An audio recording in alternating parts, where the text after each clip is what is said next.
आज आप कितने ही व्यवस्थित नजर आते हो, खूब बढ़िया पोस्ट हो या अच्छा कोई धन कारोबार आपका हो, बच्चे आपके ठीक ठाक हैं, विवाह शादी भी उनकी अच्छी जगह होगी है, उनका रोजगार भी बढ़िया है, और कल मृत्यु हो जा, जिस व्यवस्था को तू देखकर आंखें बंद करे बैठा है, तो कल एक सेकंड में क्या नहीं हो रहा, किसके साथ नहीं हो रहा, स्वयं नहीं हो रहा तो पड़ोस में हो गया होगा कि तो वहाँ उससे देख लो शिक्षा। और फिर भी हमारी आंखें खुलती नहीं, क्योंकि हमारे ऊपर इस तीन गुणों की, त्रिगुणमयी माया का बहुत जबरदस्त प्रेशर है। उस प्रेशर को हटाने के लिए परमात्मा ने ये एंटीबायोटिक ज्ञान दिया है, और ये इसको कति खत्म कर देगा। रात को नींद आना बंद हो जाएगी आपको, और ये विष दिखाई देंगे जिसके लिए आप सारा जीवन नष्ट करते थे। और फिर दूसरी बात यह है कि जो आवश्यक वस्तु है आपको अवश्य मिलेगी। जब हम परमात्मा के इस ऑपरेशन थिएटर में आगे, हमारे जन्म मरण का रोग है आपके सभी के, हम सभी के जो यहाँ हैं, और जन्म मरण के रोग का और कितना ट्रीटमेंट नहीं कबीर परमात्मा के अतिरिक्त। और कबीर परमेश्वर ने इस दास को भेज दिया अपना सर्जन बनाकर, वो सारे औजार और सब औषधि और सब फार्मूले दे दिए जिससे यू जन्म मरण का रोग कटेगा। पुण्यात्माओं, इस दास के उपदेश को लेने से पहले हम कोशिश करते हैं कि पहले ज्ञान दें, चाहे पुस्तक के माध्यम से या सीडी के माध्यम से। तो हम ये चाहते हैं कि पहले आप जागृत होकर आओ, और फिर जो दुखी हैं वो भी आओ, सुखी भी आओ, सारे आओ।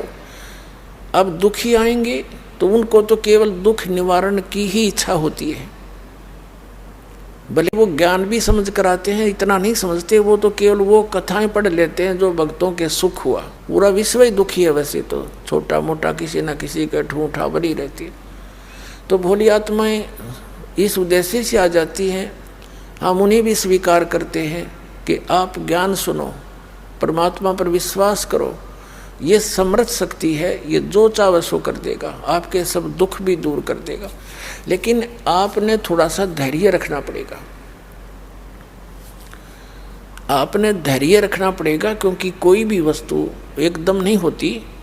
परमात्मा इसके लिए कहते हैं कबीर जी, धीरे धीरे रे मना धीरे सब कुछ हो, और माली सींचे सोगड़ा समय आए फल हो। जैसे एक आम का पौधा बोता है, लगाता कोई भी लगा लो, चाहे जैसे परमात्मा ने माली का उदाहरण दिया है, तो उसकी सिंचाई करता है, सैकड़ों घड़े पानी के सिंचाई करता है उसमें, जब तक वो बड़ा होता है। और जब वो बड़ा हो जाता, उसमें 2, 3, 4, 5, पहले तो 10-10 वर्ष लग जाते थे। तो बड़ा होने के बाद फिर देखना उसका रंग, वो उसका सुख, इतने फल लगेंगे, आप भी खा लोगे, पड़ोसी भी तोड़ ले जाएंगे, रिश्तेदारों के भी पहुंचा दोगे तो भी खत्म ना हो। तो ये वास्तविक भक्ति रूपी पौधा अब आपको मिला है। अब इसकी सिंचाई शुरू करो, यानी इसकी जो साधना बताई है दास ने, यह पूजा शुरू करो, और थोड़ा समय दो मालिक को। वैसे तो ये जो चाहे सो कर सकता है। ये समर्थ जब 600 वर्ष पहले आए थे कबीर भगवान, 64 लाख शिष्य हो गए थे कबीर परमात्मा के, 64 लाख शिष्य। और उस समय भारतवर्ष की कितनी आबादी होगी, उसमें 4 करोड़ के लगभग आबादी होगी आज से 600 वर्ष पहले पूरे भारतवर्ष की। और भारतवर्ष कितना था, अफगानिस्तान, पश्चिमी पाकिस्तान, बलूचिस्तान और इराक, ईरान, गढ़, गजनी, ये यहाँ तक, और पश्चिमी पाकिस्तान और पूर्वी पाकिस्तान, ये सारा कुछ भारतवर्ष के अंदर था। और सब मिला करके मुश्किल से 4 करोड़ आबादी होगी जनसंख्या। और उस समय 64 लाख से हो जाना, ना कोई मीडिया था, ना कोई स्पीकर, लाउड स्पीकर थे, ना कोई बुक का साधन था, सब अशिक्षित थे। वो कैसे किया करते थे, परमात्मा कहीं जाकर के खड़े हो जाते थे बीच बाजार में, और एक इकतारा लेकर सुरीली आवाज़ से अपनी वाणी बोलने शुरू कर देते थे। अब हमारी आदत है, कहीं कोई विशेष सी आवाज़ आती है, कोई बाजा वगैरह बजता है तो हम उधर अवश्य आकर्षित होते हैं। वो दयालु हमारे लिए भटक रहे थे, आप वहाँ बैठ जाते थे सैकड़ों की संख्या में, फिर उनको ऐसा ज्ञान सुनाते थे, क्योंकि आत्मा दुखी तो सभी है, और फिर किसी को आशीर्वाद दे देते तो सुखी हो जाते थे। यानी इतने सुखी कर दिए, पर वो फेल हो गए सारे। वो सिर्फ झाड़ा लवाना आने लग गए मालिक के पास।